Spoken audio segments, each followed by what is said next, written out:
Actually ഇന്നത്തെ video ചെയ്യാൻ ഭയങ്കര സന്തോഷമുണ്ട്. ആക്ച്വലി കുറേ കാലമായിട്ട് എറിഞ്ഞു പൊട്ടിക്കും എന്ന് പറഞ്ഞിട്ടുള്ള സാധനം ഇന്ന് പൊട്ടിച്ചിരിക്കുകയാണ്. Real truth by Kokila for Elizabeth ചേച്ചി. എലിസബത്ത് ചേച്ചി എന്തിനാണോ എലിസബത്ത് ചേച്ചി? കുറ്റം പറയാനാണ്.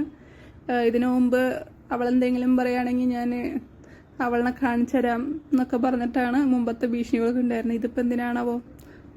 ചിലപ്പോൾ സർക്കാസ്റ്റിക് ആയിരിക്കും, അറിയില്ല. എനിക്ക് മനസ്സിലായില്ല എന്തിനാ എലിസബത്ത് ചേച്ചി എന്നൊക്കെ ഇട്ടോണേന്ന്.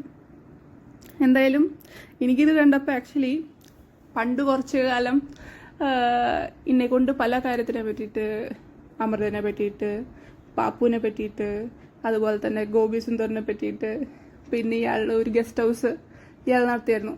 ഇയാൾ നടത്തുകയാണോ ഇയാളുടെ ഫ്രണ്ട് നടത്തുകയാണോ, ഇയാൾ നടത്തണമെന്നൊക്കെ പറഞ്ഞിട്ട് അവിടെ കുറേ പരിപാടികളൊക്കെ നടക്കുന്ന ഒരു ഗസ്റ്റ് ഹൗസ് ഉണ്ട്. കലൂരിലായിരുന്നു, ഇപ്പോൾ സ്ഥലം മാറിയോന്നറിയില്ല. അപ്പോൾ ഇതൊക്കെ അടുത്ത എപ്പിസോഡുകളിൽ വരുന്നതായിരിക്കും.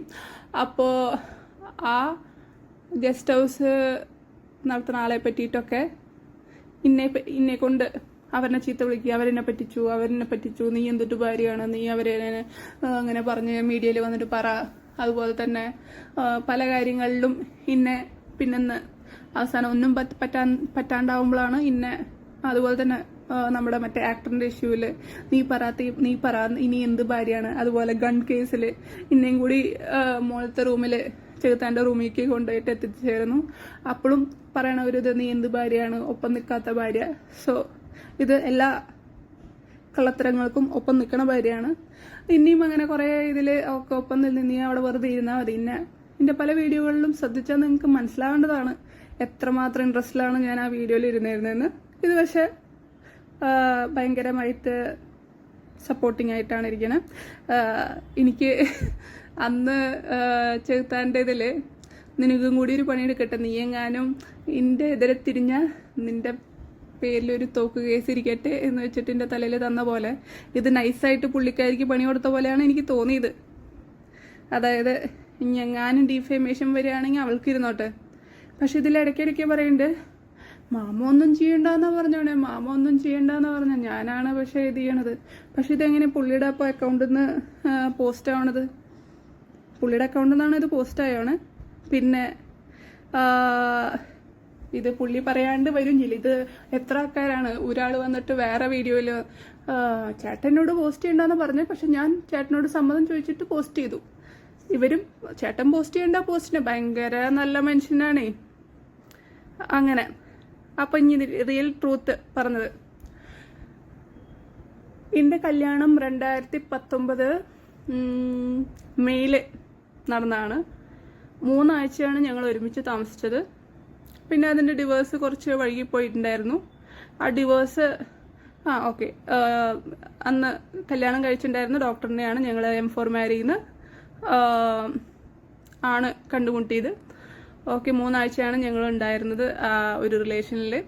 പിന്നെ ഡിവേഴ്സ് കുറച്ച് വൈകിയായിരുന്നു. ആക്ച്വലി ഇന്നെ ഡിവേഴ്സിനെ ഹെൽപ്പ് ചെയ്തത് ഈ പറഞ്ഞ ആക്ടറാണ് എന്നെ ഹെൽപ്പ് ചെയ്തിട്ടുള്ളത്. അപ്പോൾ ആ കാര്യത്തിൽ ഡൗട്ട് ഉണ്ടെങ്കിൽ നിങ്ങൾക്ക് ഞാൻ അതിനുള്ള തെളിവുകളൊക്കെ തരാം. പിന്നെ അതുപോലെ തന്നെ ഈ കുഴപ്പം പറയേണ്ടത്, ഇനി എന്തെങ്കിലും ഇതിനെ പറ്റിയിട്ട് കുഴപ്പം പറയേണ്ടത് ആ പുള്ളിയാണ്. ആ പുള്ളിക്ക് എന്തെങ്കിലും കുഴപ്പമുണ്ടെങ്കിൽ ഞാൻ അതിനുള്ള ആൻസർ പബ്ലിക്കായിട്ട് തന്നെ വന്നിട്ട് പറയുന്നതായിരിക്കും. അതിലെനിക്ക് ഒരു മടിയില്ല. ഓക്കെ, അപ്പോൾ ആ പ്രശ്നം ആക്ച്വലി നിങ്ങൾക്ക് ഉണ്ടാവേണ്ട കാര്യമില്ല. 4 or 5 കഴിഞ്ഞിട്ട് ഒരു ചെയ്യണ ഒരാൾ മുമ്പ് ഒന്ന് കഴിഞ്ഞ് അതും അയാളോട് പറഞ്ഞിട്ടാണ് ഈ കല്യാണത്തിലേക്ക് വരുന്നത്. ഈവൻ ആ ഡിവേഴ്സിന് പോലും ഒപ്പം നിന്നിരുന്ന ആള് ഇപ്പോൾ കുറച്ച് കഴിഞ്ഞിട്ട് എന്നെ ഭീഷണിപ്പെടുത്തുന്നു. നിന്നെ ഞാൻ ടാർഗറ്റ് ചെയ്യും, നിന്റെ എല്ലാ പേരും ഞാൻ നാശാക്കും എന്ന് പറഞ്ഞിട്ട് ഭീഷണിപ്പെടുത്തണം. പിന്നെ എന്താ വേറൊരു രസം എന്ന് വെച്ചാൽ, ഇതിനു മുമ്പ് ഒരു ഫേസ്ബുക്ക് പ്രൊഫൈൽ ഉണ്ടായിരുന്നു. ആ പ്രൊഫൈലിലാണ് ഞാൻ ട്രോളൊക്കെ ഇട്ടിട്ടുണ്ടായിരുന്നത്.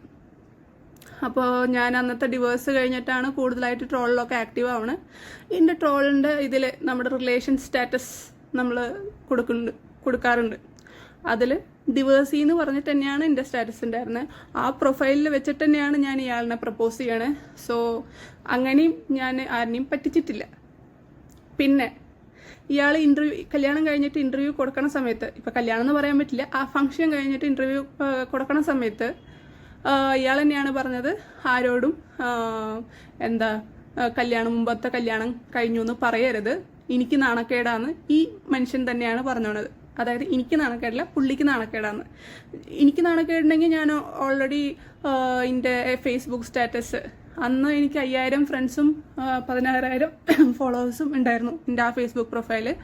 ആ പ്രൊഫൈല് പുള്ളിയുടെ ഒപ്പം താമസിക്കാൻ തുടങ്ങിയപ്പോൾ തൊട്ട്, ഇപ്പോൾ അതിനെ എന്ത് പേര് വിളിക്കണമെന്നൊന്നും അറിയില്ല, അതുകൊണ്ട് താമസിക്കാൻ തുടങ്ങിയപ്പോൾ തൊട്ടിട്ട് പുള്ളി തന്നെ ആ എൻ്റെ പ്രൊഫൈല് ഡിലീറ്റ് ചെയ്ത് കളഞ്ഞിട്ടുണ്ടായിരുന്നു.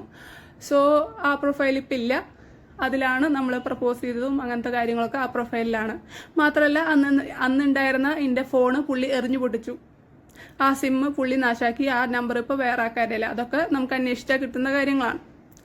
ഓക്കെ, പിന്നെ ഇനിയിപ്പോൾ അതിൻ്റെ ആദ്യത്തെ ആൾക്ക് എന്തെങ്കിലും ഡൗട്ടുകൾ ഇനി ഇങ്ങനെ പറഞ്ഞ് കുത്തിത്തിരിച്ച് എന്തെങ്കിലും വരിക, അത് മ്യൂച്വൽ ഡിവേഴ്സ് ആയിരുന്നു. അപ്പോൾ ഇനി എന്തെങ്കിലും കൂടുതൽ പറയാനുണ്ടെങ്കിൽ നമുക്ക് ഇതിൽ തന്നെ ഞാൻ ബാക്കി ആൻസറുകൾ പറയുന്നതായിരിക്കും. പിന്നെ അടുത്ത വരി പറഞ്ഞ സംഭവമാണ് 15 വർഷത്തെ എൻ്റെ മരുന്നുകൂടി. എന്ത് മരുന്നാണ് ഞാൻ 15 വർഷമായിട്ട് കഴിക്കണേ? എനിക്കിപ്പോൾ 30 എന്ന് പറയാൻ പറ്റില്ല. സെപ്റ്റംബർ 8-ാം തീയതി എനിക്ക് 31 വയസ്സാവും. സോ ഏകദേശം നമ്മൾ 15 വയസ്സ് ബാക്കിക്ക് പോവുകയാണെങ്കിൽ ഞാൻ 15 വയസ്സ് തൊട്ടിട്ട് മരുന്ന് കഴിക്കേണ്ടതെന്നാണ് പറഞ്ഞത്. എന്ത് മരുന്നാണ് കഴിക്കണേന്ന് നിങ്ങൾ ഇങ്ങനെ എന്തെങ്കിലും പറയുമ്പോൾ കറക്റ്റായിട്ട് പറയണ്ടേ. എന്ത് മരുന്നാണ് കഴിക്കണം? 15 വർഷമായിട്ട് എന്ത് മരുന്നാണ് കഴിക്കണേന്ന് നിങ്ങൾ എനിക്ക് തെളിവ് തരുവാണെങ്കിൽ നന്നായി. ഞാൻ 15 വർഷമായിട്ട് ഇപ്പോൾ കഴിക്കണ സാധനം എന്ന് പറഞ്ഞാൽ പനിക്ക് മരുന്ന് കഴിച്ചിട്ടുണ്ടാവും, വേദനയ്ക്ക് കഴിച്ചിട്ടുണ്ടാവും, വയറിളക്കത്തിന് കഴിച്ചിട്ടുണ്ടാവും, അങ്ങനെ ഉള്ള മരുന്നുകൾക്കൊക്കെ കഴിച്ചിട്ടുണ്ടാവും. അല്ലാണ്ട് വേറെ എന്തെങ്കിലും മരുന്ന് കഴിച്ചിട്ടുണ്ടെങ്കിൽ നിങ്ങൾ അതിന് തെളിവ് പറയേണ്ടതാണ് എന്ത് മരുന്നാണ് കഴിച്ചതെന്ന്. അതായത് ബ്രോഡ്ലി നിങ്ങൾ എന്തെങ്കിലും ഒരു മരുന്ന് 15 വർഷമായിട്ട്, എല്ലാവർക്കും എന്തെങ്കിലുമൊക്കെ അസുഖം വരില്ലേ 15 വർഷമായിട്ട്. ഞാൻ ഇപ്പം അടുത്താണ് ഡിപ്രഷൻ്റെ മരുന്നുകൾ കഴിക്കണേ. 15 വർഷമായിട്ട് എന്ത് മരുന്നാണ് ഞാൻ കഴിച്ചതെന്ന്, അതായത് നമ്മൾ വീഡിയോയിൽ ഒരാളിനെ നിന്റെ എന്നിട്ടാണ് ഡ്രാമ മൊത്തം പൊളിക്കുമെന്ന് പറഞ്ഞിട്ട് ഭീഷണിപ്പെടുത്തി ഇട്ട വീഡിയോ ആണല്ലോ. അപ്പം എന്ത് മരുന്നാണ് കഴിക്കണേന്ന് ഞാൻ അറിയാൻ ആഗ്രഹിക്കണം. ഇത് മാത്രമല്ല, ഞാൻ കുറേ ചോദ്യങ്ങൾ പല വീഡിയോകളിലായിട്ട് ചോദിച്ചിട്ടുണ്ട്, അതിനൊന്നും ആൻസർ ഇല്ല. പിന്നെ എൻ്റെ ക്യാരക്ടർ അസാസിനേഷനും എൻ്റെ മെൻ്റൽ പ്രോബ്ലം ഒക്കെയാണ് ഇവിടെ അവരിക്കണേ. ഓക്കെ, എന്നാലും 15 വർഷമായിട്ട് ഞാൻ എന്ത് മരുന്നാണ് കഴിച്ചതെന്ന് ഒന്ന് എക്സ്പ്ലെയിൻ ചെയ്യേണ്ടതാകുന്നു. അത് നിങ്ങൾക്ക് അതിൻ്റെ തെളിവ് ഞാൻ, കാരണം കുറേ കാലമായിട്ട് പറയണു ഞാൻ ഇൻഫെർട്ടൈലാണ്, അതാണ് ഇതാണ്, ഒരു പെണ്ണിനെ പറ്റിയിട്ട് പറയാൻ പറ്റുന്ന മോശങ്ങളൊക്കെ പറഞ്ഞിട്ടുണ്ട്. അപ്പോൾ അതിൻ്റെയൊക്കെ തെളിവുകൾ ഞാൻ ചോദിക്കുന്നു. എവിടെ നിന്നാണ് നിങ്ങൾക്ക് ഇതിൻ്റെ റിപ്പോർട്ടൊക്കെ കിട്ടിയത്? ഞാൻ അറിഞ്ഞിട്ടില്ല എൻ്റെ ഈ ടെസ്റ്റുകളൊക്കെ നടത്തിയതും 15 വർഷമായിട്ട് കഴിച്ചതും. 15 വർഷമായിട്ട് എന്നിട്ടാ പനിക്കൊക്കെ മരുന്ന് ഇടയ്ക്ക് കഴിക്കുന്നുണ്ടാവും, അതൊക്കെ നോർമലാണെന്നാണ് എൻ്റെ വിചാരം. ഇനിയിപ്പോൾ നിങ്ങൾക്ക് 15 വയസ്സിലൊന്നും അസുഖമൊന്നും വന്നിട്ടില്ലേന്ന് എനിക്കറിയില്ല. അപ്പോൾ 15 വയസ്സ് എന്നൊക്കെ പറയുമ്പോൾ ഏകദേശം ഒരു 8ാം ക്ലാസ് വെച്ചിട്ട് നോക്കാം. അപ്പോൾ 8ാം ക്ലാസ് തൊട്ട് പറയുകയാണെങ്കിൽ 8ാം ക്ലാസ് തൊട്ട് ഞാൻ ഷട്ടിൽ കളിക്കാറുണ്ട്. 8ാം ക്ലാസ്സിൽ ഞാൻ സോണൽ ലെവലിൽ ഷട്ടിൽ ബാഡ്മിൻ്റൺ പാർട്ടിസിപ്പേറ്റ് ചെയ്തിട്ടുണ്ട്. അതുപോലെ തന്നെ 8th എൻ്റെ എക്സാം മാർക്സ് നോക്കുകയാണെങ്കിൽ ഒരു ആദ്യത്തെ 5 പേരുടെ റാങ്കിങ്ങിൽ ഞാൻ ഉണ്ടായിരിക്കും. അതുപോലെ തന്നെ 10 പേര് അതുപോലെ തന്നെയായിരുന്നു. 9ൽ ഞാൻ സ്റ്റേറ്റ് പാർട്ടിസിപ്പേറ്റ് ചെയ്തു ഷട്ടിലിൽ. അതുപോലെ തന്നെ എൻ്റെ മാർക്കും അതുപോലെ തന്നെ ഒരു 5 പേരുടെ ഉള്ളിൽ എൻ്റെ മാർക്ക് വരും. അതുപോലെ തന്നെ 10th ഫുൾ A+ ഉണ്ടായിരുന്നു. അതുപോലെ തന്നെ 10th എനിക്ക് സ്റ്റേറ്റ് ലെവൽ 2nd ഷട്ടിൽ ബാഡ്മിൻ്റനെ കിട്ടി. 11th അതുപോലെ തന്നെ എൻ്റെ മാർക്ക് 94% സംതിങ് ആയിരുന്നു. പിന്നെ ആ സമയത്തും ഞാൻ ഷട്ടിലിനെ പോയിട്ടുണ്ടായിരുന്നു. ആ സമയത്ത് ഷട്ടിലിനെ ഞാൻ സ്റ്റേറ്റ് ലെവലിൽ പാർട്ടിസിപ്പേറ്റ് ചെയ്തു, പൊസിഷൻ കിട്ടിയിട്ടില്ല. ഇതൊക്കെ ഇതിൻ്റെ ഒപ്പം തന്നെ നമ്മൾ ബാഡ്മിൻ്റൺ അസോസിയേഷൻ ഓഫ് ഇന്ത്യയുടെ കളിക്കും ഞാൻ പോകുന്നുണ്ട്. ആ കളിയിലും ഞാൻ സ്റ്റേറ്റ് ലെവൽ പാർട്ടിസിപ്പേഷൻ നടത്തിയിട്ടുണ്ട്. അതുപോലെ തന്നെ ഇൻഡിവിജ്വലി ഞാൻ കേരളത്തിൻ്റെ ടീമിന് വേണ്ടി കളിച്ചിട്ട് സൗത്ത് സോണിൽ നിന്ന് ജയിച്ച് നോർത്ത് സോണിൽ നമ്മൾ 6ാമത്തെ അങ്ങോട്ട് പൊസിഷനായിട്ട് വന്നിട്ടുണ്ട്. അതുപോലെ തന്നെ +2 എനിക്ക് 94 നമുക്ക് +1ഉം +2 മാർക്ക് കൂട്ടിയിട്ടാണല്ലോ നോക്കണേ. അപ്പോൾ 94% അതുപോലെ തന്നെ ഇംഗ്ലീഷ് ഒഴിച്ച് ബാക്കി ഇംഗ്ലീഷിൽ A ആയിരുന്നു. ബാക്കിയെല്ലാ സബ്ജക്റ്റിലും A+ എനിക്ക് കിട്ടിയിട്ടുണ്ട്. അതുപോലെ തന്നെ പിന്നെ നോക്കുകയാണെങ്കിൽ വേറെ ഇതിനെ പറ്റിയിട്ട് സ്കൂളിലോ കോളേജിലോ കംപ്ലൈൻറ്റുകൾ ഇല്ല. ഒരു തരത്തിലും കംപ്ലൈൻറ്റുകൾ ഉള്ളതായിട്ട് എൻ്റെ അറിവിൽ ഇപ്പം ഇല്ല. ഇനി വരുമോ എന്ന് എനിക്കറിയില്ല. പക്ഷെ ഞാൻ നല്ല പഠിച്ച സ്കൂളുകളും കോളേജുകളും നോക്കുകയാണെങ്കിൽ നന്നായിട്ട് നല്ല ഭയങ്കര കാശ് കൂടിയ സ്ഥലങ്ങളൊന്നുമല്ല, എന്നാലും അത്യാവശ്യം നല്ല സ്റ്റാൻഡേർഡുള്ള സ്ഥലങ്ങളാണെന്ന് ഞാൻ വിശ്വസിക്കുന്നു. അതുകൊണ്ട് കള്ളക്കേസുകളും ഇതൊന്നും പിന്നെ ഇനി വരില്ല എന്ന് തന്നെ വിചാരിക്കുന്നു. പിന്നെ ചില ആൾക്കാർ 10ാം ക്ലാസ്സിലത്തെ എക്സാമും അതുപോലെ തന്നെ +1 +2 എക്സാമൊക്കെ ക്വസ്റ്റ്യൻ പേപ്പർ ചോർത്തിയിട്ട് എക്സാം എഴുതി പാസ്സായി എന്നൊക്കെ ഭയങ്കര അഹങ്കാരത്തിൽ വിളിച്ചു പറഞ്ഞ ആൾക്കാരനെ എനിക്കറിയാം. അവർക്കൊന്നും ഈ പരീക്ഷ എഴുതി ജയിച്ചതിൻ്റെ വില മനസ്സിലാവില്ല എന്ന് നന്നായിട്ട് അറിയാം. എന്നോട് ഈ പറഞ്ഞ ആക്ടർ തന്നെയാണ് പറഞ്ഞോണെ, പുള്ളി എക്സാമിൻ്റെ സമയത്ത് പുള്ളിയുടെ ഫാദർ ഈ ക്വസ്റ്റ്യൻ പേപ്പർ ചോർത്തിയിട്ട് പുള്ളിക്ക് എല്ലാ ക്വസ്റ്റ്യൻ പേപ്പറും കിട്ടിയിട്ടുണ്ട്. അപ്പോൾ അതൊക്കെ എങ്ങനെയാണ് അവിടെ നിന്നാണ് പുള്ളി പറഞ്ഞത്, നമുക്കൊക്കെ കിട്ടാണ്ട് എങ്ങനെയാണെന്നാണ് പുള്ളി പറഞ്ഞത്. അപ്പം അങ്ങനത്തെ ആൾക്കാർക്ക് മര്യാദയ്ക്ക് പരീക്ഷ എഴുതി പാസ്സായതിൻ്റെ ഇത് മനസ്സിലാവില്ല എന്ന് ഞാൻ വിചാരിക്കുന്നു. ഓക്കെ, അതുപോലെ തന്നെ എൻ്റെ കോളേജിൽ നോക്കുകയാണെങ്കിലും എനിക്ക് ഒരു സപ്ലിയും വന്നിട്ടില്ല, എല്ലാതും കഴിഞ്ഞിട്ടുണ്ട്. അതുപോലെ തന്നെ പ്രത്യേകിച്ച് കംപ്ലയിൻസ് ഒന്നും അവിടെ ഇല്ല. ഇനി കംപ്ലയിൻസ് ഉണ്ടാക്കാൻ വേണ്ടിയിട്ട് ഇനിയിപ്പോൾ ഇവർ നോക്കുകയാണെങ്കിൽ എനിക്ക് അറിയില്ല. പിന്നെ ഇങ്ങനെയൊക്കെ വീഡിയോയിൽ വന്ന് പറഞ്ഞത്, ഈ അക്കൗണ്ടിൽ നിന്ന് തന്നെ ഇതൊക്കെ പറഞ്ഞതിൽ, അതും ഇവരുടെ വീഡിയോ വെച്ചിട്ട് തന്നെ പറഞ്ഞതിൽ ഇത്തിരി സന്തോഷമുണ്ട്. കാരണം ഞാൻ ഡോക്ടേഴ്സ് ഡേ സെലിബ്രേഷന് വേണ്ടിയിട്ട് ഒരു വീഡിയോ ഇട്ടപ്പോഴും അതുപോലെ തന്നെ നാർസിസ്റ്റിക് പേഴ്സണാലിറ്റി ഡിസോർഡറിനെ പറ്റിയിട്ട് പറഞ്ഞപ്പോഴും ഒക്കെ എൻ്റെ വീഡിയോൻ്റെ താഴെ ഭീഷണി രൂപത്തിൽ ഈ സെയിം സാധനങ്ങൾ ഇപ്പോൾ പറയുന്ന കാര്യങ്ങളൊക്കെ അതിൻ്റെ ഉള്ളിൽ വന്നിട്ടുണ്ട്. ആ കമൻറ്റുകളൊക്കെ ഞാൻ എടുത്തു വെച്ച് കൊടുക്കുകയായിരുന്നു. ഇങ്ങനെ അപ്പോൾ വേണമെങ്കിൽ പറയും, ഇയാൾക്ക് വേണ്ടിയിട്ട് ഈവൻ ഒരാൾ കുത്തിയാൽ പോലും ജയിലിൽ പോയിട്ട് കിടക്കാൻ വേണ്ടിയിട്ട് ആൾക്കാരുണ്ട്. അപ്പോൾ ഒരു ഫേക്ക് പ്രൊഫൈലിൽ നിന്ന് ഒരു കമൻറ്റ് വന്നു വെച്ചിട്ട് ഇയാളുടെ പേരിൽ കേസ് എന്തായാലും എടുക്കാൻ പോകണില്ല എന്ന് നന്നായിട്ട് അറിയാം. അപ്പോൾ ഫേക്ക് പ്രൊഫൈലത്തെ ഇത് അവിടെ ഇരിക്കട്ടെ എന്ന് ഞാൻ വിചാരിച്ചിട്ടിരിക്കുന്നതായിരുന്ന കാര്യം തന്നെയാണ്. ഇപ്പോൾ ഇവരുടെ ഒറിജിനൽ അക്കൗണ്ടിൽ നിന്ന് ഇവരുടെ സെയിം ഫേക്ക് പ്രൊഫൈലുകളിൽ നിന്ന് വന്ന കമൻറ്റുകൾ തന്നെയാണ് ഇപ്പോൾ ഈ വന്നിരിക്കുന്നത്. ഇവരിത് കുറേ കാലമായിട്ട് പൊട്ടിക്കും എന്ന് പറഞ്ഞ് ഭീഷണിപ്പെടുത്തിയിട്ട് വെച്ചിട്ടുണ്ടായിരുന്ന സാധനം തന്നെയാണ്. അതുപോലെ തന്നെ അത് സ്വന്തം അക്കൗണ്ടിൽ നിന്ന്, ഇവരുടെ സ്വന്തം അക്കൗണ്ടിൽ നിന്ന് വന്നതിൽ ഇത്തിരി, അതായത് അവർ അറിഞ്ഞിട്ട് ചെയ്തതാണോ? അതെ, അറിഞ്ഞിട്ട് ചിലപ്പോൾ ചെയ്യാൻ ചാൻസ് ഉണ്ട്. കാരണം കൂടുതൽ സത്യങ്ങൾ വിളിച്ചു പറയാണ്ട് ഇത് പെണ്ണുങ്ങളും തന്നെ തമ്മിലുള്ള ഫൈറ്റാക്കി മാറ്റാൻ വേണ്ടിയിട്ടുള്ള ഒരു പ്ലാനിങ് ആണോ എന്നൊന്നും അറിയില്ല. പക്ഷെ ഈ സാധനം കുറേ കാലമായിട്ട് ഇട്ട് പൊട്ടിക്കുന്നു പറഞ്ഞ സാധനമായിരുന്നു. ഓക്കെ, അപ്പോൾ ആ കമൻറ്റുകളിലാണ് ഇനി പോണത്. ഫസ്റ്റ് നമ്മൾ ഇപ്പോൾ ലേറ്റസ്റ്റ് ആയിട്ട് വന്നിട്ടുള്ള ഡിവിഷൻ ചാനൽ എന്നുള്ളൊരു കമൻറ്റാണ്. അതിൻ്റെ ബാക്കി കമൻറ്റുകൾ ഉണ്ട്, അത് ഞാൻ പിന്നെ ഇടുന്നതായിരിക്കും. അതുപോലെ തന്നെ ആ കമൻറ്റ് വന്നപ്പോഴാണ് വീണ്ടും ഈ ചർച്ചകളൊക്കെ വീണ്ടും വന്നിട്ടുണ്ടായിരുന്നത്. അത് കഴിഞ്ഞിട്ടാണ് ഈ കസ്തൂരിയൊക്കെ കളത്തിലിറങ്ങിയത്.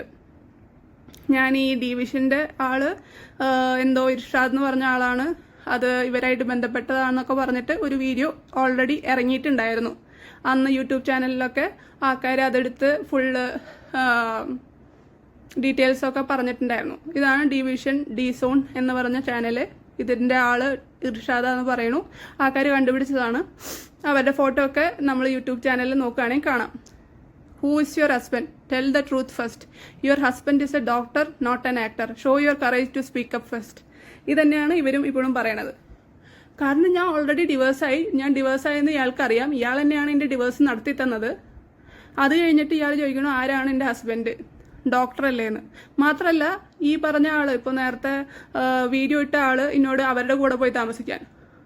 അയാൾ വേറെ കല്യാണം കഴിച്ചിട്ട് വേറെ ജീവിതമായിട്ട് പോകണം. ഞാൻ ഇനി എന്തിനാ അയാളുടെ കൂടെ പോയി താമസിക്കണേ? ഡിവേഴ്സായ ആൾക്കാരൊക്കെ വീണ്ടും പോയിട്ട് അവരുടെ കൂടെ പോയി താമസിക്കുകയാണോ?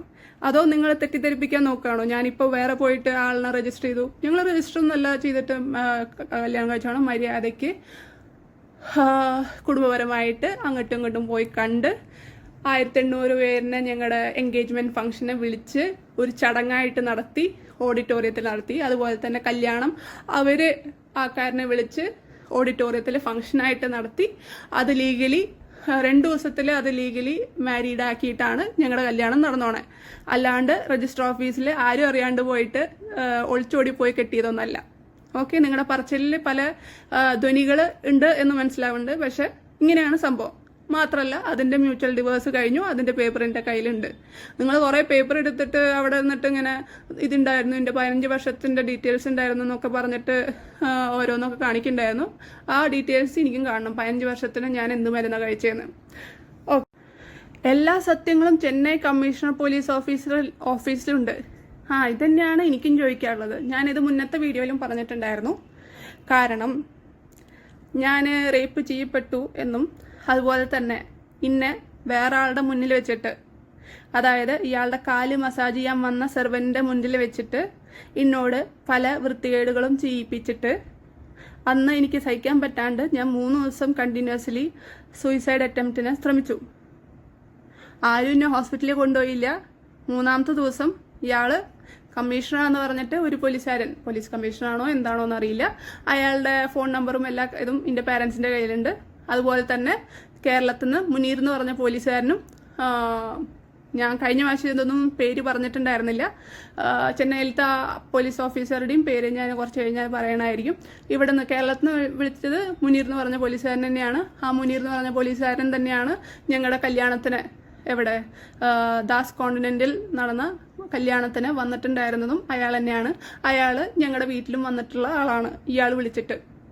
ഇതൊക്കെ ഭീഷണിയുടെ ഭാഗമാണോ എന്ന് എനിക്കറിയില്ല. പക്ഷെ അന്ന് ഈ 2 പോലീസുകാരും പറഞ്ഞത് നിങ്ങളുടെ മോളിനെ വേഗം കൊണ്ടുപോയിക്കോ, അല്ലെങ്കിൽ ഇയാൾ ഇവിടെ എന്താ ചെയ്യാന്ന് പറയാൻ പറ്റില്ല.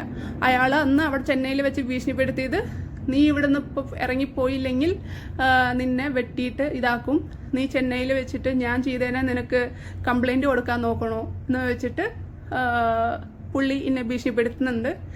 എൻ്റെ രാജ്യമാണ് ചെന്നൈയിൽ നിന്നും, ചെന്നൈ രാജ്യമാണെന്ന് ഞാൻ അറിഞ്ഞില്ല, പക്ഷെ പുള്ളി എൻ്റെ രാജ്യമാണ് ചെന്നൈ, ഇവിടെ വന്നിട്ട് നിനക്കൊരു കേസ് കൊടുക്കാനുള്ള ധൈര്യം നിനക്ക് ഉണ്ടായ എന്നൊക്കെ ചോദിച്ചൊരു ഭീഷണിയുണ്ട്. പക്ഷെ എനിക്കറിയില്ല, എനിക്കന്ന് ധൈര്യം ഉണ്ടായി, പക്ഷെ എൻ്റെ വീട്ടുകാർക്ക് അത്ര ധൈര്യം ഉണ്ടായില്ല. അതുകൊണ്ട് എന്നെ വേഗം വിളിച്ചിട്ട് കൊണ്ടുവന്നു. പിന്നെ ഇത്രയൊക്കെ പ്രശ്നമുള്ള ഒരാൾ, അപ്പോൾ അതാണ് ചെന്നൈ കമ്മീഷണർ പോലീസ് ഓഫീസിൽ. അതും ഈ പോലീസ് ഓഫീസർ കല്യാണം കഴിഞ്ഞിട്ട് നോർമലി ഈ ഡൗറി ഡെത്തും മറ്റേ കാര്യങ്ങളൊക്കെ ഉണ്ടാവണ ഒരു കേസിൽ ഒരു പെണ്ണ് സൂയിസൈഡ് അറ്റംപ്റ്റ് ചെയ്തു എന്ന് പറഞ്ഞാൽ അവർ മിനിമം ആ പെണ്ണിനോട് ചോദിക്കേണ്ടതല്ലേ എന്തുകൊണ്ട് സൂയിസൈഡ് ചെയ്തു എന്ന്. അവരെല്ലാവരും പറഞ്ഞത് അവിടെ നിന്ന് വേഗം രക്ഷപ്പെട്ടു, വീട്ടിൽ കൊണ്ടുപോയിക്കും, പുള്ളി എന്താ ചെയ്യാന്ന് പറയാൻ പറ്റില്ല എന്ന്. ഈ 2 ഇവരൊക്കെ പോലീസുകാരാന്ന് പറഞ്ഞിട്ട് എന്തിനാണ് അവിടെ നിൽക്കേണ്ട ആവശ്യം? അപ്പോൾ പ്രൊട്ടക്ഷൻ തരില്ല അവർ വേണ്ടത്? അല്ല, ഇവരെന്നെ പറഞ്ഞ കാര്യം പറഞ്ഞാൽ എല്ലാ സത്യങ്ങളും ചെന്നൈ കമ്മീഷണർ പോലീസ് ഓഫീസിലുണ്ട്. അപ്പോൾ ആ കാര്യത്തിനെ പറ്റിയിട്ട് എനിക്ക് നല്ല ഡൗട്ടുണ്ട്. ഇങ്ങനത്തെ സംഭവമൊക്കെ ഉണ്ട്. ആ സംഭവത്തിൻ്റെ ഇവർ വിളിച്ച ഫോൺ ഇതൊക്കെ നമ്മുടെ കയ്യിലിട്ട് ഉണ്ട്. അപ്പോൾ പോലീസുകാരുടെ പേര് ഞാൻ കഴിഞ്ഞ പ്രാവശ്യം വെളിപ്പെടുത്തിയിട്ടുണ്ടായിരുന്നില്ല. എന്തായാലും എല്ലാതും വെളിപ്പെടുത്തുകയാണല്ലോ, ആർക്കും ഒരു റിയാക്ഷനും ഇല്ല. അതുകൊണ്ട് എല്ലാ ആൾക്കാരുടെയും പേരുകൾ ഇനി അടുത്തടുത്ത വീഡിയോകളിൽ വെളിപ്പെടുത്തുന്നതായിരിക്കും. കൂടുതൽ സത്യങ്ങൾ നമ്മൾ വെളിപ്പെടുത്തുന്നതായിരിക്കും. ആക്ച്വലി ഇന്നെ ഡൈവേർട്ട് ചെയ്യാൻ വേണ്ടിയിട്ടാണ് ഇങ്ങനത്തെ വീഡിയോകളിട്ട് പെണ്ണുങ്ങളും തല്ലുണ്ടാക്കട്ടെ എന്നുള്ള രീതിയിൽ മാറ്റിയണ പോലെ എനിക്ക് തോന്നുന്നുണ്ട് ഡൈവേർട്ട് ചെയ്യണം. കാരണം പുള്ളിയുടെ മാനിപ്പുലേഷൻ എന്ന് പറഞ്ഞാൽ നമ്മൾ ആക്ച്വലി പഠിക്കേണ്ട കാര്യമാണ്. അപ്പോൾ അതുപോലത്തെ മാനിപ്പുലേഷൻ ഉള്ള ആളാണ്.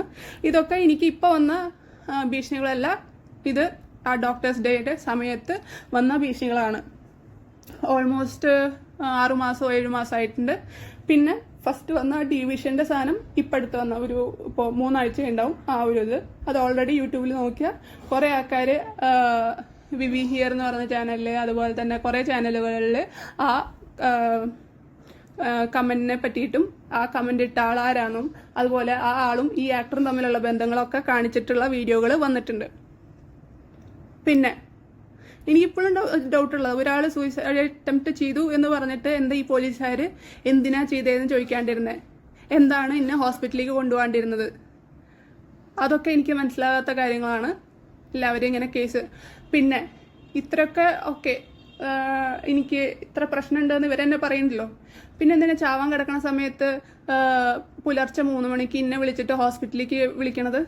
ഇത്ര ഭയങ്കര വൃത്തികെട്ട സാധനമാണ്, എനിക്ക് ഇത്ര പ്രശ്നമുണ്ട്, ഓൾറെഡി ഇങ്ങനെ കമ്മീഷൻ ഓഫീസിൽ കേസ് കൊടുത്തിട്ടുണ്ട്, അതുപോലെ തന്നെ ഞാൻ പാലാരിവട്ടം സ്റ്റേഷനിൽ കേസ് കൊടുക്കാൻ നോക്കിയിട്ടുണ്ട്, അപ്പോഴേക്കും എൻ്റെ ബ്രദറിനെ തോൽപ്പിക്കുന്നു പറഞ്ഞിട്ട് ഇയാൾ ഭീഷണിപ്പെടുത്തിയിട്ട് അതൊക്കെ തടഞ്ഞിട്ടുണ്ട്, അതുപോലെ തന്നെ അങ്ങനെ പല കേസുകളുണ്ട്. അത് ഓരോന്നോരോന്നായിട്ട് പറയുന്നതാണ്. അപ്പോൾ അങ്ങനെയൊക്കെ ചെയ്ത ഒരാൾ ചാവാൻ കിടക്കുന്ന സമയത്തല്ലേ നമ്മൾ ഏറ്റവും പ്രിക്കോഷൻസ് എടുക്കേണ്ടത്. അതായത് ഒരു തരത്തിലും മാനസികമായിട്ട് ഇതൊന്നും ഇല്ലാത്ത ആൾക്കാരാണെങ്കിൽ ഇയാൾ എന്തിനാണ് ആ പുലർച്ചെ 3 മണിക്ക് ഇന്നെ ഹോസ്പിറ്റലിലേക്ക് വിളിച്ചിട്ട് വരാൻ പറയണത്? നീ വന്നില്ലെങ്കിൽ ഞാൻ പ്രൊസീജിയർ ചെയ്തില്ല എന്ന് പറഞ്ഞ് വാശി പിടിച്ചിട്ട് അവിടെ ഇരിക്കണതും. അതുപോലെ തന്നെ ഇയാളുടെ സർജറി കഴിഞ്ഞ് 3-ാമത്തെ ദിവസത്തിൽ ഞാൻ സത്യങ്ങളൊക്കെ അറിഞ്ഞു. അപ്പോൾ കൂടെയുള്ള ആക്ടർ അത് ആ ആളുടെ കാര്യങ്ങൾ വേറെ പറയാണ്ട്, ഞാൻ വിചാരിച്ചു കൂടെ ഒന്ന് ഉപദേശം തരികയെന്ന്. പക്ഷെ കൂടെ ഒന്ന് പറ്റിക്കുകയായിരുന്നു എന്ന് പുതിയ കല്യാണത്തിന്റെ വീഡിയോയിൽ കണ്ടപ്പോൾ മനസ്സിലായി. അവൻ കള്ളുകൂടി തുടങ്ങിയില്ലേ, എനിക്ക് വെറുത്തു എലിസബത്ത്.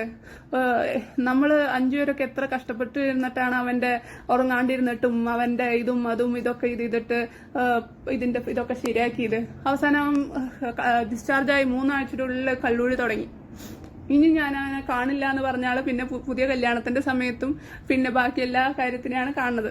ഇതൊക്കെ മെസ്സേജ് അയച്ചതിന്റെ തെളിവുകളൊക്കെ ഉണ്ട്, വെറുതെ പറഞ്ഞല്ല. അപ്പോൾ നമ്മളതിനെ മൊത്തത്തിൽ എല്ലാവരും കൂടിയിട്ട് ചതിക്കുകയായിരുന്നു, വീട്ടുകാരും നാട്ടുകാരും ഫ്രണ്ട്സും എല്ലാവരും കൂടിയിട്ട് ചതിക്കുകയായിരുന്നു എന്നാണ് എനിക്ക് മനസ്സിലായ കാര്യങ്ങൾ.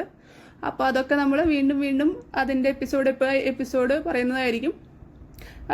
ഞാൻ ഇപ്പോഴും പറയുന്നു, ആരും ഇതിനെ പറ്റിയിട്ട് നിയമപരമായി ഇതിൽ പോലീസ് ഇൻക്ലൂഡഡ് ആയിട്ടുണ്ട്, അതുപോലെ തന്നെ പലതരത്തിൽ ഇൻക്ലൂഡഡ് ആയിട്ടുണ്ട്, ഓൺലൈൻ ത്രെട്ട് ഇൻക്ലൂഡഡ് ആയിട്ടുണ്ട്, ഇതിൽ തോക്ക് ഇൻക്ലൂഡഡ് ആയിട്ടുണ്ട്, ഓൾറെഡി നടക്കുന്ന കേസ് ഇൻക്ലൂഡഡ് ആയിട്ടുണ്ട്, മോൺസൺ ഇൻക്ലൂഡഡ് ആയിട്ടുണ്ട്. എന്നിട്ടും ഞാൻ മാത്രം കേസ് കൊടുത്താലേ ഇതൊക്കെ അനങ്ങൂന്ന് പറഞ്ഞതിൽ എനിക്ക് മനസ്സിലാവണില്ല. ഞാൻ വേറെ ഒരു തോക്ക് കേസിലെ പ്രതിക്ക് സാക്ഷിയോ പ്രതിയോ ആവാൻ തയ്യാറാ എന്ന് പറഞ്ഞിട്ട് അടക്കം പറഞ്ഞിട്ട് എന്താ ആൾക്കാർ കേസെടുക്കാത്ത? അത് ഓൾറെഡി നടക്കണ കേസല്ലേ. ഓക്കെ, ഇത്രയൊക്കെ പറയാനുള്ളൂ. അപ്പൊ ഇതൊക്കെ മുന്നേ വന്ന ഭീഷണികളാണ്.